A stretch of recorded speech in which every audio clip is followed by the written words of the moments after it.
Welcome to LC Screen Talk. My name is Larry, and today we're going to talk about this whole Casey Affleck situation. So I came down pretty hard on Nate Parker and all of that when I did my Birth of a Nation review, and I even found it hard to support a film that I really enjoyed and I really think was a quality movie because the filmmaker and the star of the movie had, let's be honest, committed some pretty bad acts. But now, here we are in the middle of award season. A bunch of awards have already been given out. We're on the precipice of hearing who's going to be nominated for the Oscars. And Casey Affleck is raking in the awards and raking in those nominations. But what nobody in mainstream media seems to want to speak up about is the sexual harassment suits and cases that were brought up against Mr. Casey Affleck. So before we get any further into this video, I want to make a couple of things clear. In no way am I excusing what Nate Parker did. This video is not an apologist's plea for Nate Parker. What he did was horrendous, and in my opinion, deserved the blacklisting that he received from Hollywood, because when you read into that story, it's just disgusting. Secondly, this is all a bigger problem at large. It is Hollywood, it is the establishment, it is our courts, all protecting rapists, all protecting men who commit sexual assault on women or other men or children, whatever the case may be. But in particular, let's be honest, it's men assaulting women that seem to be given the most chances. But then people cry and scream, why didn't they come forward sooner? Why do women not just say something? Why do they not go to the police? This is why. Because society, on a presidential level currently, on a court level, on a Senate level, on a Hollywood filmmaking level, give these men free passes. They don't believe the women, or even when they do believe the women, they give the men a slap on the hand. So now let's go ahead and talk about good old Casey Affleck himself. So in 2010, Casey Affleck did this really strange film that nobody watched, nobody cared about, everybody thought was just a stupid move by him and Joaquin Phoenix, called I'm Still Here. Allegedly, during the filming of this film, 2 female cast workers, which sources I think said were the only 2 basically female cast workers that worked on said project, both filed harassment suits against Affleck, saying that he was very inappropriate and sexually harassed them throughout the filming of the film. Now, the allegations that were made against Casey Affleck were ranging from, ordering other male members to show their genitals to the women, to Casey Affleck himself actually sharing a room and crawling in bed and wrapping his arm around one of the women while she was asleep. So I'll make it clear now that neither of the women claim that he actually raped them. There is a difference between sexual assault and sexual harassment and rape. This is definitely a case of the former. However, it's still highly inappropriate. They let down a laundry list of things that they were called, that they were told, that they were touched and, joked on, that were completely inappropriate, and ultimately, in both cases, forced them to quit because it made them so uncomfortable, it made them feel so unsafe that they felt they couldn't work there anymore. And in one case, one of the ladies by the last name White claimed she actually never even got paid for her work on the film. So we're going to start with the fact that clearly Nate Parker's case is much more severe. The allegations brought against Nate Parker are on another level, but they were treated as such in the courts. But let's go ahead and just kind of look at the cases. Nate Parker's was committed in college with somebody that he had like an on and off again relationship with, I guess. Which honestly, the relationship is beside the point. But it happened in college. Casey Affleck did this in 2010, so just 6 years ago, on the set of a film. So he did this behavior in a professional setting. If you committed these type of acts to any of your co-workers at your professional setting, do you think you'd still have a job? Do you think they'd be lining up to hand you awards? Secondly, while I think Nate Parker did commit his crime, he was actually acquitted of the charges. His was taken to court, and he was acquitted of the case. Casey Affleck settled both cases. Both of them were multi-million-dollar cases brought against him out of court. And if we're being honest, while it's not a guilty verdict, settling out of court is right there behind actually confessing your acts as a confession of guilt. Or at least that, hey, I did some pretty questionable things. This might not turn out well for me.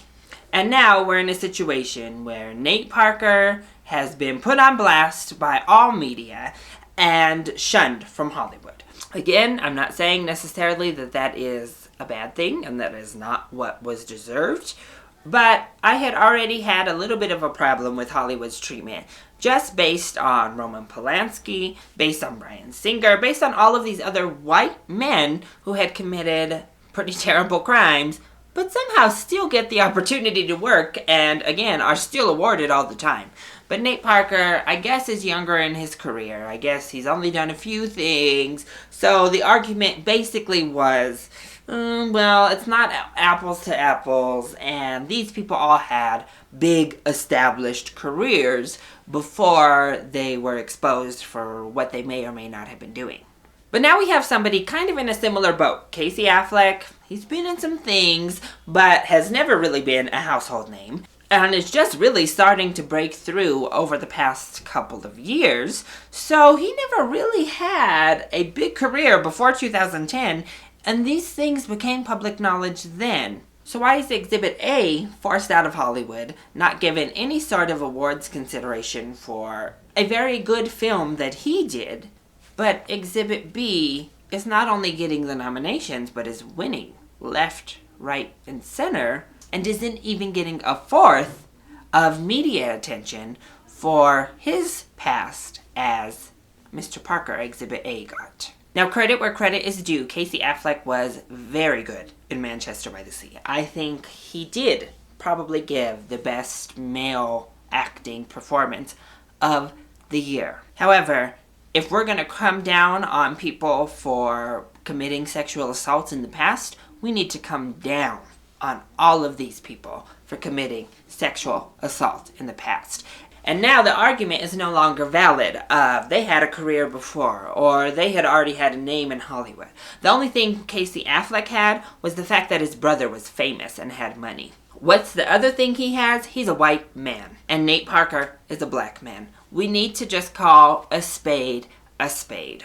I just did a video about why Hollywood is still so racist. I'm going to be doing a video about race coming up, about box office. But we really do need to acknowledge and understand the racial politics that are at play here.